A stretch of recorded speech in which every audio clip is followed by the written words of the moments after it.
ಚಿಕ್ಕಮಗಳೂರು ಜಿಲ್ಲೆಯ ಕಡೂರು ತಾಲೂಕಿನಲ್ಲಿ ಮಾದಿಗ ಸಮಾಜದಿಂದ ಜಿಲ್ಲಾ ಸಮಾವೇಶ. ಈ ಕಾರ್ಯಕ್ರಮದ ಪ್ರಾರ್ಥನೆಯನ್ನ ಲತಾ ತ್ರಿವೇಣಿ ಹಾಗೂ ಯಶೋದಮ್ಮ ಅವರು ಕಾರ್ಯಕ್ರಮವನ್ನು ಉದ್ದೇಶಿಸಿ ಮಾತನಾಡಿದಂತಹ ಸಾಮಾಜಿಕ ನ್ಯಾಯ ಮತ್ತು ಸಬಲೀಕರಣ ಸಚಿವ ಎ ನಾರಾಯಣಸ್ವಾಮಿ ಅವರು ಮತ್ತು ರಾಷ್ಟ್ರೀಯ ಪ್ರಧಾನ ಕಾರ್ಯದರ್ಶಿ ಮಾಜಿ ಸಚಿವ ಸಿ.ಟಿ. ರವಿ ಅವರು ಮಾತನಾಡಿರುತ್ತಾರೆ. ಈ ಸಂದರ್ಭದಲ್ಲಿ ಬಿಜೆಪಿ ಜಿಲ್ಲಾ ಉಪಾಧ್ಯಕ್ಷ ದೀಪಕ್ ದೊಡ್ಡಯ್ಯ ಮತ್ತು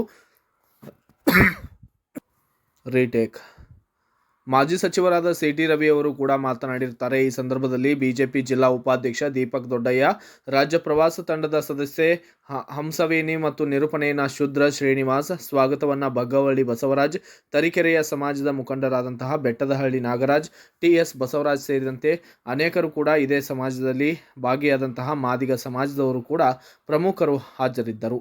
ವರದಿ ಕರಕುಚ್ಚಿ ಕೃಷ್ಣಮೂರ್ತಿ, SP7 ಕನ್ನಡ ನ್ಯೂಸ್, ತರೀಕೆರೆ. ಆಂಧ್ರ ಪ್ರದೇಶ ಇರ್ಬೋದು, ತಮಿಳುನಾಡು ಇರ್ಬೋದು, ಕೇರಳ ಇರ್ಬೋದು,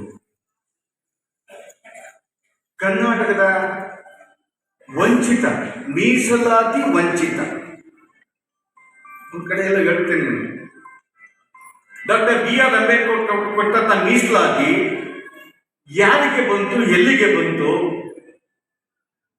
ವಂಚಿತ ಸಮುದಾಯಕ್ಕೆ ಅವರ ಬಾಗಿಲಿಗೆ ಮೀಸಲಾತಿ ತಲುಪಿದೆಯಾ ಅಂತ ಪ್ರಶ್ನೆ ನಮ್ಮ ಮುಂದೆ ಇದೆ.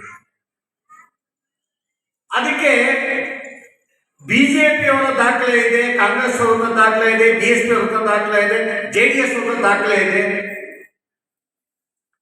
ಅವ್ರು ಹೇಳಿದ್ದು ದಾಖಲೆ ಎಲ್ಲೋ ಭಾಷಣ ಮಾಡ್ತಾರಲ್ಲ, ಅದು ದಾಖಲೆ ಅಲ್ಲ.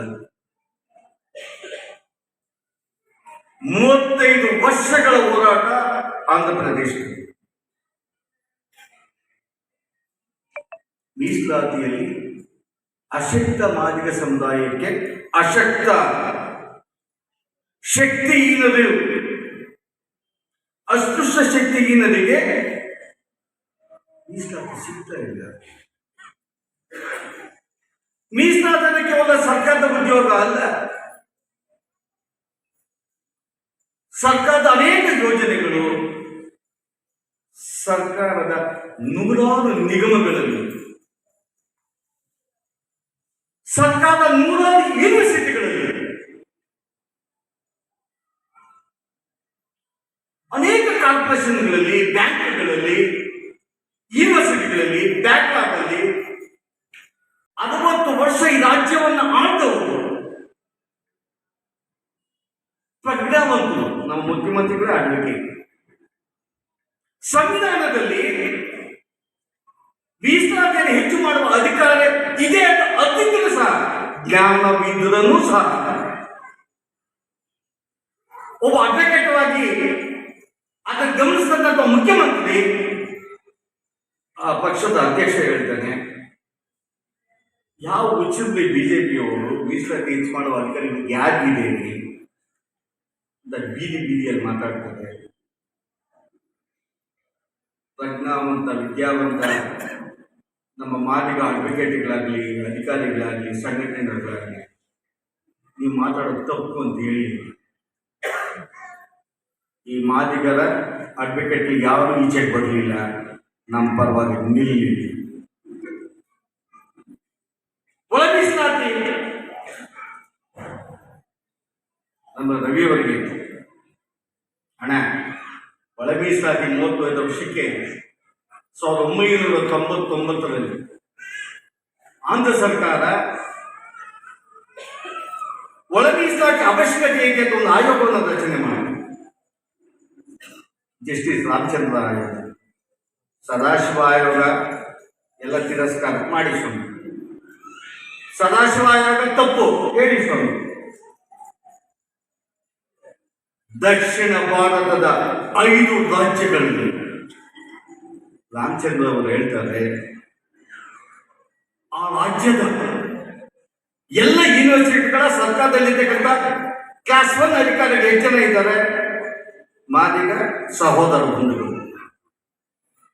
ಯಾವ ಜನರಿಗೆ ಮೀಸಲಾತಿ ಪಡೆದಿದ್ದಾರೆ?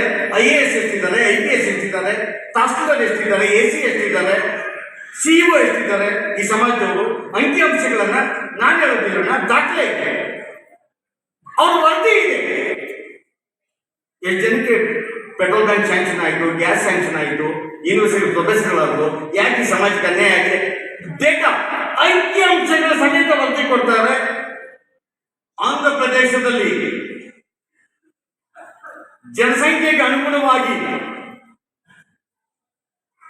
3% ಮೀಸಲಾತಿ ಸಿಗಲಿಲ್ಲ ಅಂತೇಳಿ ಜಸ್ಟಿಸ್ ರಾಮಚಂದ್ರ ಬರೀತಾರೆ, ಬುಕ್ ಸಬ್ಮಿಟ್ ಮಾಡ್ತಾರೆ, ವರದಿ ಸಬ್ಮಿಟ್ ಮಾಡ್ತಾರೆ. ಈ ಮಾದಿಗರ ಸ್ಥಿತಿಗತಿಗಳ ಬಗ್ಗೆ ವರದಿ ಸಬ್ಮಿಟ್ ಮಾಡ್ತಾರೆ. 7 ಜನ ಗುಡಿಸಲಲ್ಲಿದ್ದಾರೆ. 7 ಜನ ಮಾದಿಗರ ಮಕ್ಕಳು ತಾಯಿಯನ್ನು ಕೂಲಿಗೆ ಹೋಗ್ಬೇಕಂತೇಳಿ ಶಾಲೆಯಲ್ಲಿ ಬಿಸಾಕಿ ಹೋಗ್ತಾರೆ. ಶಾಲೆಗೆ ಸೇರಿಸೋದಲ್ಲ ಮಾದಿಗರು.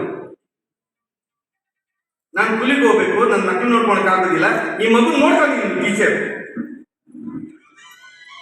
ಕೂಲಿಗಾಗಿ ಶಾಲೆಯಲ್ಲಿ ಬಿಸಾಕಿ ಹೋಗ್ಬೋದು. 10 ವರ್ಷ 12 ವರ್ಷ ಆದ್ಮೇಲೆ, ಮಗುಗೆ 14 ವರ್ಷ ಆದ್ಮೇಲೆ ಅವನಿಗೆ ಮತ್ತೊಂದು ಮನೆಯಲ್ಲಿ ಜೀತ. ಸರ್ ಅದು ಹೇಳ್ತದೆ ಸರ್. ಅದು ಕೇವಲ ರಾಮಚಂದ್ರ ಜಸ್ಟಿಸ್ ಆಯೋಗ ಅವರೇ ಅಲ್ಲ ಸರ್. ಜನಾರ್ದನ್ ಕಮಿಷನ್ ಇರ್ಬೋದು, ಸದಾಶಿವ ಇರ್ಬೋದು, ರಾಮಚಂದ್ರ ಇರ್ಬೋದು, ಕಮಿಷನ್ ರಿಪೋರ್ಟ್ ಇರ್ಬೋದು. ಎಲ್ಲ ಕಮಿಷನ್ಗಳಲ್ಲಿ ಈ ದಕ್ಷಿಣ ಭಾರತದ ಎಲ್ಲ ಮಾದಿಗರು ಪ್ರಾಥಮಿಕ ಶಾಲೆಗೆ ಹೆಚ್ಚು ಮಕ್ಕಳು ಸೇರಿಸ್ತಾರೆ, ಹೈಸ್ಕೂಲ್ಗೆ ಮಕ್ಕಳ ಸಂಬಳಕ್ಕೆ ಹಾಕ್ತಾರೆ. ನಾನು ಹೇಳಿದ್ದಲ್ಲಣ್ಣ, ಜಸ್ಟಿಸ್ ಜನಾರ್ದನ್ ತಮಿಳುನಾಡು ಆ ಕಮಿಷನ್ ವರದಿ ಕೊಡ್ತಾರೆ. ಅದು ಇನ್ನೂ ಕಣ್ಣೀರಲ್ಲಿ ನೀವು ಓದ್ಬೇಕು, ವಿದ್ಯಾವಂತ ನಿಮ್ಮ ಮಕ್ಕಳಿಗೆ ಓದಿಸ್ಬೇಕು.